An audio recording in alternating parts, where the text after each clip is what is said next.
Salve camisas pretas, tudo bem com vocês? O vídeo de hoje ele vai mesclar presente, passado e futuro. Eu tava vasculhando os sites, portais relacionados a notícias de rock e metal e eu me deparei com uma notícia que vai deixar a galera que curtiu o metal dos anos 80 e até os anos 90 feliz pra caramba. O Annihilator, também conhecido como Annihilator aqui no Brasil, eles anunciaram algumas datas para 2021 com o vocalista Coburn Parr. E ele é o responsável por ter gravado as vozes do melhor disco da banda, na minha opinião, e de muita gente. Never Neverland, que você está ouvindo de fundo. E aí eu resolvi falar algumas palavras, fiz algumas anotações e resolvi fazer um vídeo falando um pouco desse disco na minha vida. Ele é um dos discos muito especiais, né? Eu não escondo de ninguém que as minhas preferências são hard rock, thrash metal e aquele death metal do começo dos anos 90. Não escondo de ninguém que essas são as minhas preferências musicais.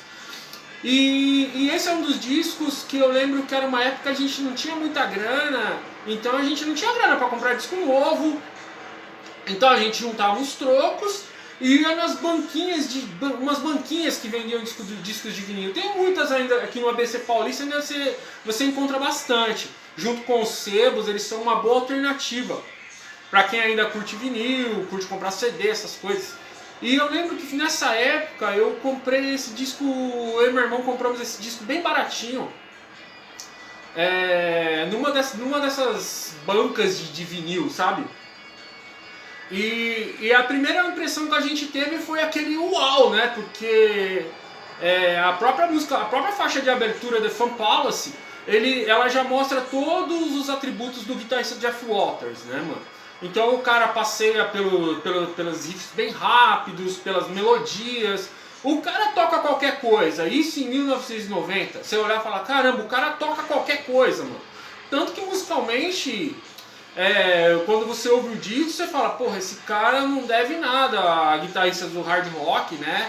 Como o George Lynch, do Dokken, o Warren DeMartini do Rat, o Paul Gilbert do Mr. Big, que eram considerados guitarristas virtuosos, o próprio Steve Vai, Joe Satriani. Você vê que é um cara que ele não deve nada para esses monstros sagrados da guitarra. E assim, mas como diz, né, a técnica não é tudo, né? Então esse disco ele tem tudo muito bem amarrado, né? Então ele tem técnica, ele tem melodia, ele tem passagens com muito feeling.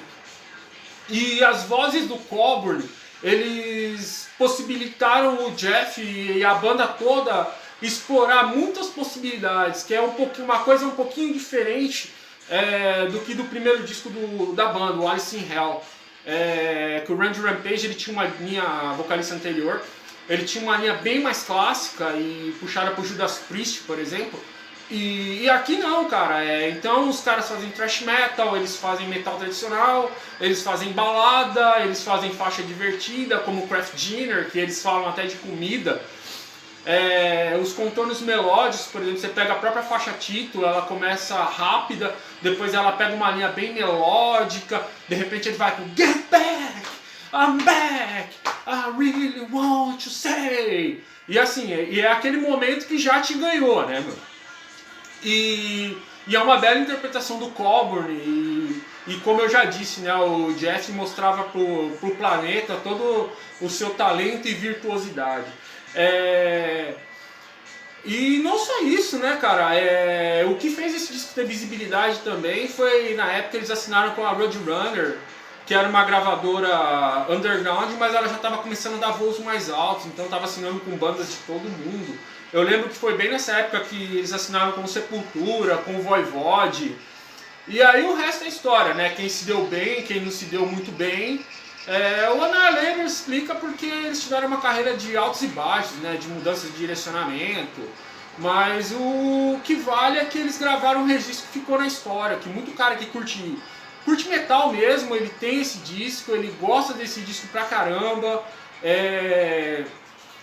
E o que me deixa feliz, além dessas datas de 2021, que torço para que tudo isso passe e eles possam vir ao Brasil para poder celebrar esse disco junto com a gente, é que eles deram uma entrevista muito bacana, o Jeff, né, ele deu uma entrevista muito bacana na Road Crew, na última edição da Road Crew lançada.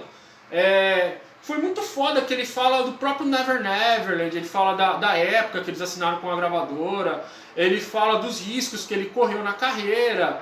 Então é uma entrevista muito bem concisa, você vê que é um cara que ele sabe, todos os passos que ele faz, é um cara que tá por amor à música, ele não tá por dinheiro, ele não tá por business, ele não tá por porra nenhuma, o negócio dele é a música. E é isso que que torna a entrevista legal, e é isso que te orgulha de ter os discos do Annihilator como item de orgulho, por exemplo. O Ballistic Sadistic é um puta de um disco que eles lançaram em 2020 agora. Eu pretendo fazer um vídeo falando desse disco. É um puta disco. Mas assim, você sente falta dos vocais, de um vocal mais melódico, de um vocal com mais possibilidade. Que é coisa que eu vou mostrar de novo. Coisa que o Never Neverland tem de sobra, cara. Que o Coburn dá um show de voz, cara. Também não era um desconhecido, né? Ele já tinha cantado numa banda chamada Homem também, né? Que é bem cultuada pela galera do underground. Já fez alguns shows no Brasil, inclusive. E é muito interessante, voltando até falar um pouquinho dessa entrevista que ele deu na Road Crew, que eles contam que eles fizeram uma turnê nessa época com o Judas Priest, cara. E tinha uma banda que logo ela era desconhecida e ficou famosa pouco tempo depois, né? Que era o Pantera. Então eles dividiram o mesmo Turbus com Pantera. Então isso é muito legal, né, cara? De você saber essas histórias. E esse disco marcante, né, cara? Eu tô olhando pra cá porque o Magriço tá olhando pra minha cara e falou: eu curti pra caramba, porque esse disco aqui, ele é fã disso, né, mano? Ele parou nos anos 80 e nos anos 90. Pra ele, a música depois de 1994 acabou. Eu falei: então tá bom. A Nara agora ela é meio comparsa da Smurfette, ela disse que não gostou, é muito pesadinho pro ouvido dela, não rola não. E ficam essas palavras ao Never Neverland, cara, mas eu não podia encerrar esse vídeo sem fazer uma lembrança muito bacana que teve. Há exatamente 2 anos atrás, o Armored Saint realizava um show memorável em São Paulo, cara. Quem esteve na Fabric Club em 2018, cara, presenciou uma aula de metal, de caras tocando com paixão, longe de serem rockstars, só fazendo aquele sonzão, sabe, pra gente. Foi um dos dias mais felizes da minha vida, em especial porque eles levaram a música desse disco aqui, cara, Symbol of Salvation, que é o meu favorito da banda, cara. Foi aquele tipo de show que eu fui às lágrimas, e ter tirado foto com o John Bush, cara, foi a realização de um sonho, cara.